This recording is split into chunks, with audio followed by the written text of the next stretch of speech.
Con 33 minutos, damos la bienvenida al arquitecto Fernando Carrión, experto en seguridad.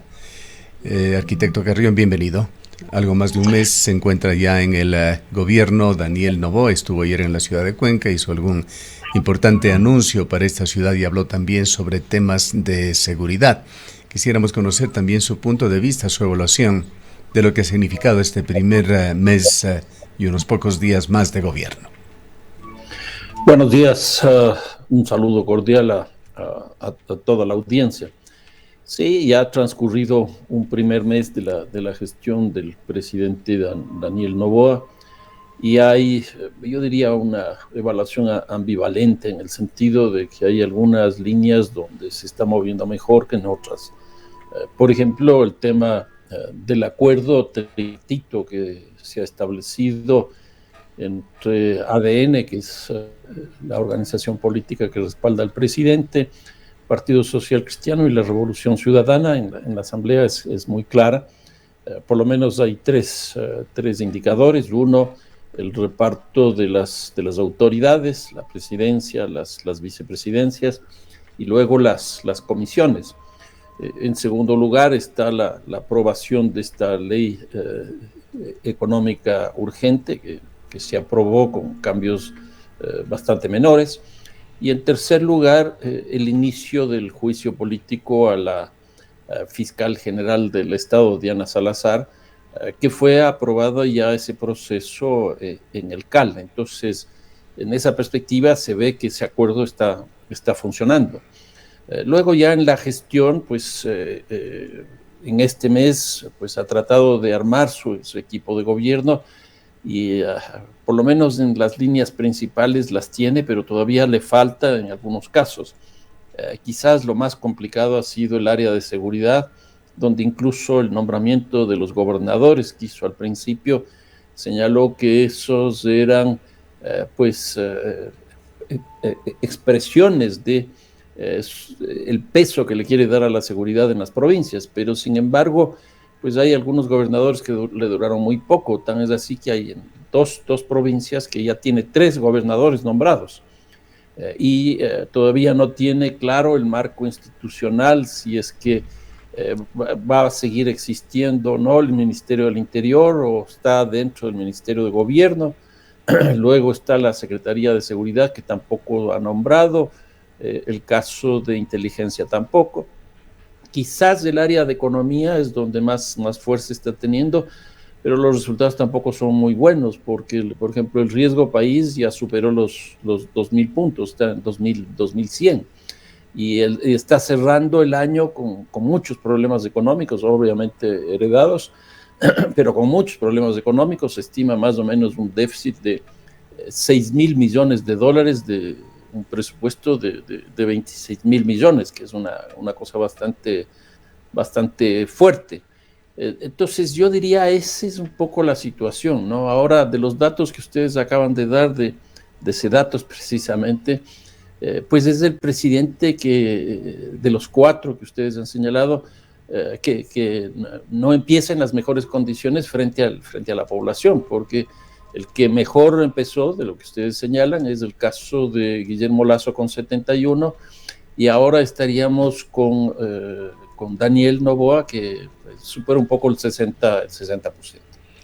Arquitecto, muy buenos días, gracias por acompañarnos. Pues quizás uno de los temas o entre los temas que más se le cuestiona o critica a Daniel Noboa, sobre todo porque tiene muy poco tiempo para gobernar, es que nada está claro todavía respecto de hacia dónde va a ir ni su política económica ni su política en materia de seguridad. Hemos visto algunas acciones, quizás a manera de apagón de incendios en lo que tiene que ver, por ejemplo, para salir el año 2023 con los sueldos, con las deudas, y no sabemos todavía, más allá de esta reforma que fue aprobada en la Asamblea Nacional, hacia dónde apunta esta política económica del presidente. Y en materia de seguridad, quizás la situación es muy similar. Nos habla del Plan Fénix, pero todavía no sabemos qué mismo es este Plan Fénix. Lo que se anunció el día de ayer aquí en la ciudad de Cuenca es que ya en enero iniciará la construcción de 2 cárceles con el apoyo de expertos expertos que han trabajado ya en El Salvador, que han trabajado en México y que tienen experiencia en esta materia, pero más allá de eso, incluso llegó a decir que el caso Metástasis es una conclusión del Plan Fénix. Sí, a mí me da la impresión que han llegado a la conclusión de que el silencio es la virtud de este gobierno. A mí me llama profundamente la atención una cosa de ese tipo. ¿Y por qué? Porque eso está generando muchísima incertidumbre. Es pero ahora, arquitecto, perdone que le interrumpa aquí, pero quizás es un silencio a propósito porque no nos quieren decir o porque todavía realmente no tienen ese norte a dónde ir. Lo que está generando, independientemente de cuál sea de las dos respuestas frente a la pregunta, es que está generando incertidumbre. Eso está generando incertidumbre, es decir, el país no sabe a dónde vamos. Por ejemplo, el tema de seguridad. Pues al principio, en la campaña nos dijo las famosas de estas barcazas. Pues ayer ya no se habló de las barcazas. Se habló de dos cárceles en dos lugares totalmente distintos. ¿Qué quiere decir eso? Pues que no hay mucha claridad y la gran propuesta es que el 15 de enero nos va a decir qué va a pasar con las cárceles. Pues yo creo que eso es lo que está pasando en casi todas las áreas. Y entonces el silencio se ha convertido en virtud, pero esa virtud está generando estas incertidumbres. Por ejemplo, ¿cuál es la política económica? ¿Cuál es la política de seguridad? ¿Cuál es la política de relaciones internacionales? El presidente fue incluso a las Naciones Unidas, porque el Ecuador preside el Consejo de Seguridad de las Naciones Unidas. ¿Qué es lo que se va a hacer ahí? Yo no sé. Hay todavía muchas embajadas que no tienen sus representantes. Aquí le pongo simplemente tres casos: seguridad, economía y relaciones internacionales, que son puntos fundamentales. Pero yo creo que lo que está ocurriendo es esto: incertidumbre. Quisiera justamente referirme a este tema de la seguridad, que sigue siendo un punto muy débil del gobierno. Indudablemente este caso Metástasis es lo más relevante que se ha hecho en materia de seguridad en los últimos años. Allí hubo una conjunción de fuerzas de la Fiscalía, pero también participaron fuerzas del orden, más allá de las filtraciones que permitieron incluso la fuga de algunas de las personas que se pretendía detener. Hubo una organización conjunta con el Ministerio de Gobierno, trascendió incluso con apoyo de los Estados Unidos. Pero en materia de seguridad es muy importante, como en cualquier otra, hablar con índices. Ecuador está cerrando, según varios expertos, este año con 45 muertes violentas por cada 100.000 habitantes. El presidente Noboa, el día de ayer en la ciudad de Cuenca, sacó como ejemplo la reducción de índices de seguridad en Durán, provincia del Guayas, y citó cifras que quisiéramos entenderlas. Dijo que la cifra en Durán ha bajado de 20,7 a 13,5 por cada 100.000 habitantes, cifra que no se compadece con el promedio nacional, sabiendo que Durán ha sido posiblemente una de las ciudades más afectadas por el crimen organizado. Y justamente mientras el presidente decía esto, un poquito más tarde, en horas de la tarde, se asesinaba a 6 personas en una balacera durante un cortejo fúnebre en Durán, y unas pocas horas más tarde en la ciudad de Guayaquil se secuestraba a 2 hombres en un sitio absolutamente público, el aeropuerto de la ciudad de Guayaquil, y se los asesinaba a unas pocas cuadras. Usted es un investigador, un seguidor de las cifras de la violencia y los efectos que causan en Ecuador. ¿Cómo ve este tema? ¿Hay realmente una mejora? ¿Un control? A ver, yo lo que vería son las tendencias. En el año 2017 la tasa de homicidios que tuvimos fue de 5, poco más de 5 homicidios por 100.000 habitantes. Este año, efectivamente, yo he hecho estudios y he llegado a la conclusión de que este año vamos a terminar en 45. Es decir, en 6 años hemos multiplicado nada más ni nada menos que por 9 la tasa de homicidios. 9 por 5, 45. ¿Qué es lo que tenemos este año? 45. 45 homicidios por 100.000 habitantes. Eso ha hecho que sea el país de América Latina que ha tenido el ritmo de crecimiento más alto de la violencia, y que este rato no sea el país más violento, porque están diciendo eso. No es cierto. Es el tercer país más violento, después de Jamaica y las Islas Vírgenes. Nosotros ya le superamos, obviamente, a Honduras, y obviamente a Venezuela, pero eso no quiere decir que estemos en el primer lugar, estamos en el tercer lugar. Ahora, ¿qué es lo que ocurre? Cuando se hacen políticas focalizadas, como puede ser el caso de Durán, pero tampoco creo que eso pueda funcionar pues a mediano y largo plazo. Sí pueden bajar las tasas, pero ¿qué es lo que ocurre? Se genera lo que se conoce en la jerga de este mundo, el efecto globo, o en México le llaman el efecto cucaracha, que tiende a desplazarse. Pues si lo que estamos viendo es un crecimiento impresionante en otros lugares, incluso los datos que usted está señalando, en el mismo caso de Durán. Yo creo que aquí pues hay que ser absolutamente objetivos. Si es que nosotros hemos tenido un crecimiento en 6 años por 9 meses, yo lo que diría es que si el presidente Noboa el próximo año, es decir, el 2024, logra sostener la tasa, y miren lo que voy a decir, una cosa tan dura, logra sostener la tasa de 45 homicidios, ya habrá roto la tendencia. En otras palabras, si el próximo año logramos 45, es decir, lo mismo que este año, ya no se habrá incrementado. Pero ¿cuál es el problema? Tenemos un problema estructural, que ya se sostiene en una tasa muy alta. Y aquí viene el caso del mega operativo de Metástasis, que a mí me parece que es muy interesante y muy importante, y que el propio presidente ha dicho que el gobierno ha participado en eso, porque está dentro del Plan Fénix. Bueno, si eso es así, yo creo que el proceso jurídico tiene que seguir, y tiene que seguir en la Fiscalía, y tiene que seguir en el ámbito judicial. Pero ¿qué nos está proponiendo el Plan Fénix? ¿O qué nos está proponiendo el gobierno respecto a la policía? Porque el Metástasis nos mostró que la policía está infiltrada. ¿Qué va a hacer frente a la justicia? ¿Por qué? Porque la policía, la fiscalía nos mostró que están infiltrados. ¿Qué pasó? ¿Qué encontró la fiscalía? En la fiscalía. En otras palabras, esto no puede quedar, el operativo Metástasis, simplemente en el ámbito jurídico, en el ámbito judicial. Aquí hay que introducir profundos procesos de reforma institucional en los ámbitos que esta mega operación nos mostró que están adentro. ¿Por qué? Porque los chats lo que nos muestran son 3 cosas.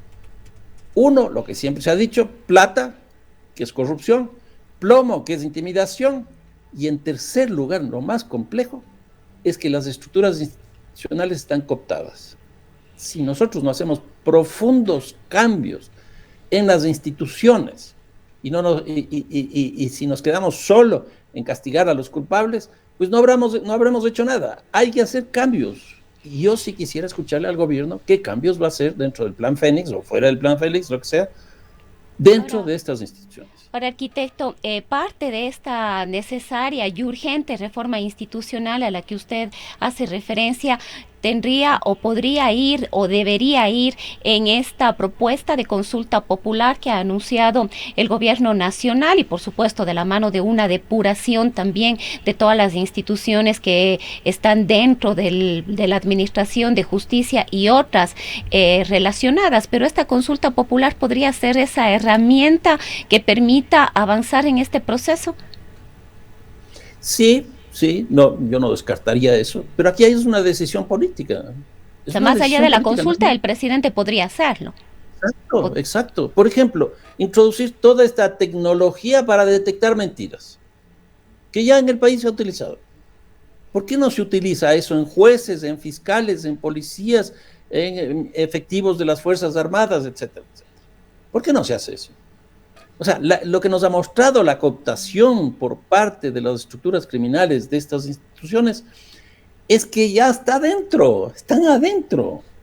Y entonces, bueno, van a salir ahora 31 que están ya bajo juicios y están presos.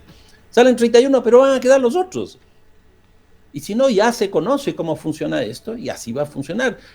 La corrupción, la intimidación, es decir, plata y plomo, más la cooptación, que eso es tener gente de estas estructuras criminales en estas organizaciones, requieren pues cambios estructurales, porque ya estamos viendo que esto no es un problema personal, es un problema estructural. Y si no se hace rápido eso, pues el tema va a seguir creciendo. Ya se ha hablado de narcoestado, que a mí no me gustan esos conceptos, pero hacia eso estamos yendo. La fiscal general de la Nación, dentro de las declaraciones que ha hecho en el caso Metástasis, ha hablado de que vendrán otras investigaciones similares, paralelas a Metástasis. ¿Coincide usted con el punto de vista que tiene la fiscal en el sentido de que esta rama de la delincuencia liderada por Leandro Norero, ya fallecido, por Javier Jordán, que se jacta incluso de querer demandar a la fiscal, es solamente una arista, una de las ramas de estas estructuras perniciosas, delincuenciales de poder en Ecuador? No, yo creo que hay cosas mucho más profundas. Porque, por ejemplo, nos ha mostrado este gran operativo hecho por la Fiscalía, que hay municipios. Y nosotros sabemos perfectamente que hay municipios. Bueno, han salido 2. Yo creo que hay no menos de unos 30. No menos de unos 30. Entonces hay que investigar. Hay que producir cambios. Los niveles de corrupción que hay en el país son brutales, son brutales. Las cárceles, por ejemplo. Yo sostengo que hay mucho más recursos económicos dentro de las cárceles que fuera. Cada que entra la policía y las Fuerzas Armadas descubren cosas que han entrado de forma irregular. ¿Cómo entraron? Pues pagando, utilizando medios alternativos. En la justicia, nosotros sabemos lo de las medidas cautelares y ahora han aparecido algunas. Hace poco le tomaron preso a uno de los cabecillas de estas estructuras criminales. No duró un día en la cárcel. No duró un día en la cárcel. Pues yo creo que lo que debería hacer ya el gobierno y estas estructuras que son autónomas, muchas de ellas, son procesos de reforma, procesos de cambio de personal. Hay que introducir la tecnología para detectar mentiras, hay que introducir la tecnología y la inteligencia para descubrir qué es lo que está pasando en estas estructuras. ¿Y cuánto puede incidir el rol de la política desde la Asamblea Nacional? Ayer hubo una resolución para no dar paso al enjuiciamiento del ex vicepresidente de la República, Jorge Glass, pero además está la posibilidad de este juicio político a la fiscal general, que podría llegar a ser sancionada y destituida. Esto podría afectar todos estos procesos, cuando deberíamos entender que en la justicia no importa quién está al frente, si los procesos están ahí deberían continuar, pero vemos que aquí pasa mucho con quién esté o no esté al frente. No, yo creo que eso es clarísimo. Por ejemplo, el juez que consulta a la Asamblea, Rivera, a mí me parece, para decirlo de la misma manera, me parece una consulta inconsulta. Porque ya no es vicepresidente y porque ya ha habido decisiones de la Asamblea en esa perspectiva. Ahora, cómo procede la Asamblea fue una cosa atroz, atroz. Y ahí se va deslegitimando las instituciones. Y lo que está adentro es el peso de la política sobre el narcotráfico. El peso de la política sobre el narcotráfico. En otras palabras, beneficiando al narcotráfico. Entonces no se dan cuenta de lo que eso está produciendo en la estructura institucional del Estado ecuatoriano. Y no solo del Estado, sino también de la economía, del mercado, porque ya es muy claro que el narcotráfico está en la sociedad, está en el mercado, está en el sector privado y está en el sector público, en las distintas instancias. Y entonces, lo que vimos ayer a mí me pareció pues absolutamente desproporcionado, fuera de ética. O sea, estamos legitimando la política sobre el narcotráfico. La infiltración de las mafias en la política, arquitecto Carrión, implica de hecho actitudes, decisiones de la contraparte política. ¿Qué es lo que debería hacerse allí? Otro organismo también no muy bien calificado en el país, el Consejo de Participación Ciudadana y Control Social, ha insinuado a la Fiscalía ampliar la investigación del caso Metástasis al CNE y a los partidos políticos. No, yo creo que hay que hacer esa investigación por todo lado. O sea, yo creo que esto es evidente. A ver, nosotros este año, 2023, ha sido un año electoral porque hemos tenido 2 elecciones. Una local en febrero y otra nacional que empezó en agosto y terminó en octubre. 2 elecciones. Este año ha sido el proceso electoral, el proceso político más violento de la historia del Ecuador. 3 candidatos a la alcaldía fallecieron. Posteriormente falleció un alcalde, asesinados. Después asesinaron a un candidato a la asamblea. Después asesinaron a un candidato a la presidencia de la República. Nunca habíamos tenido eso. ¿Qué se ha hecho para investigar esto? Pues nada. A lo sumo estamos investigando un caso, otro caso, incluso a las personas que hemos tomado presas ya las asesinaron. ¿Quién es responsable de eso? Nadie. Yo creo que el país está muy mal, la verdad es que está muy mal. Y hoy día la violencia política es impresionante. ¿A qué ha conducido la violencia? Al descrédito de las instituciones, es decir, un problema político también muy importante.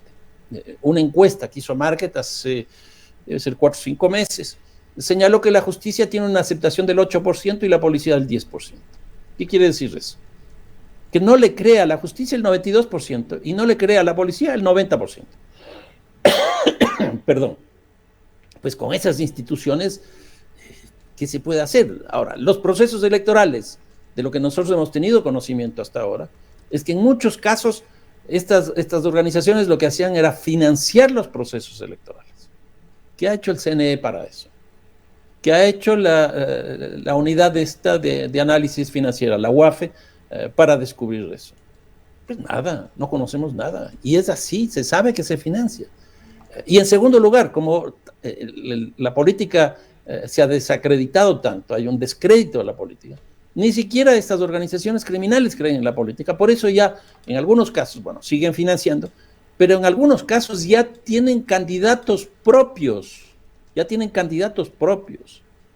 ¿Y qué se hace sobre eso? ¿Qué se investiga sobre eso? ¿Qué ha hecho el CNE? La UAFE, la Fiscalía mismo. Pues yo creo que eso hay que trabajar y no podemos quedarnos exclusivamente en estas 31 personas que han sido detenidas. ¿Cómo ve el tema relacionado con geopolítica, con la situación internacional de Ecuador? Hablando del caso de los ex presidente y vicepresidente de Ecuador, Jorge Glass, escudado en México, tramitando ya un asilo, Rafael Correa en Bélgica y haciendo alardes de impunidad como esos avisos relacionados con el caso Metástasis. Por otra parte está el expresidente Moreno en Paraguay cumpliendo funciones de la Organización de Estados Americanos, todos ellos con gravísimas acusaciones aquí en Ecuador.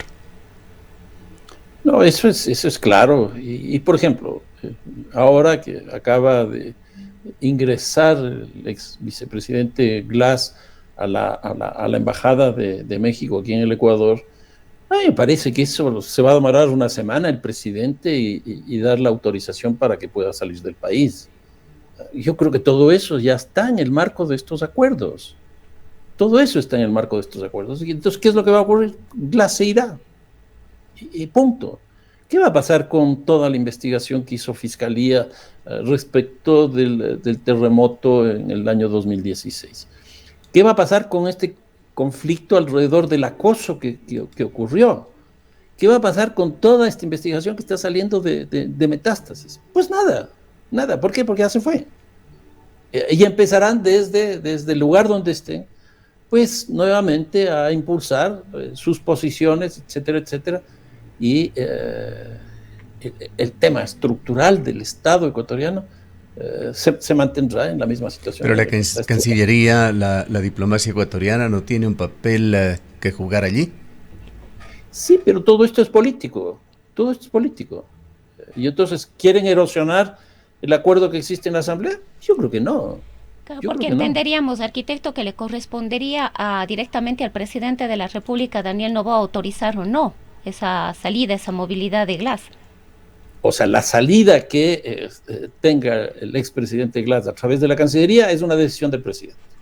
Porque toda política internacional, el principal ejecutor, el principal responsable es el presidente de la República.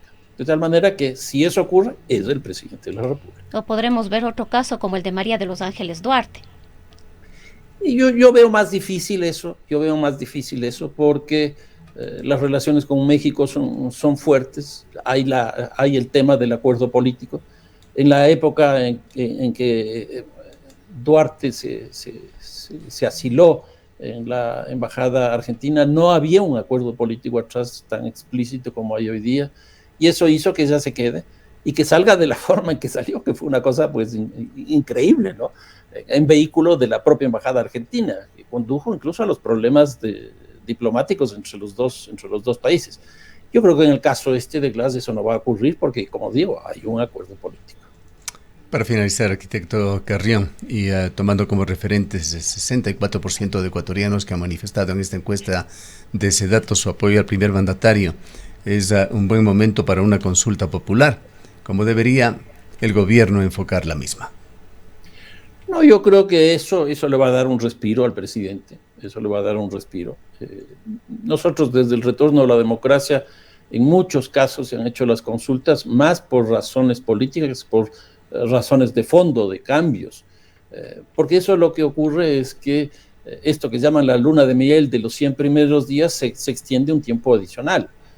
Y claro, el presidente Noboa tiene pues, año y medio, que ya no es tanto, año y medio del ejercicio de gobierno, pero eso le va a dar un respiro y le permitirá pues posicionarse bien, qué sé yo, hacia el segundo semestre de este año. No hay que olvidarse que en febrero del próximo año ya se convocan a las elecciones, es decir, haremos la consulta al interior de un proceso electoral. Y entonces yo creo que eso le va a ayudar, sin duda que le va a ayudar. Y las preguntas, a mí me parece que los temas están relativamente claros, habrá que ver las preguntas cómo se formulan, pero me parece que eso le ayudará. Como la otra cosa que está haciendo, que también ofreció en la campaña y que también está ayudando, es el envío mensual de estas leyes económicas urgentes, porque eso lo que hace es que a la Asamblea le pone a trabajar en función de sus demandas. Y entonces ya ha mandado la segunda, tiene un mes en ejercicio del gobierno, aprobó ya una y acaba de mandar otra. Y ya nos dijo que va a mandar a principios del próximo año otra. Entonces, yo creo que tanto estas leyes económicas urgentes cuanto la consulta le van a ser absolutamente favorables. Bien, muchísimas gracias por haber estado con nosotros. No, muchas gracias a ustedes. Declaraciones del arquitecto Fernando Carrión, profesor de la Flaxo, experto en seguridad y urbanismo. Son las 8 de la mañana.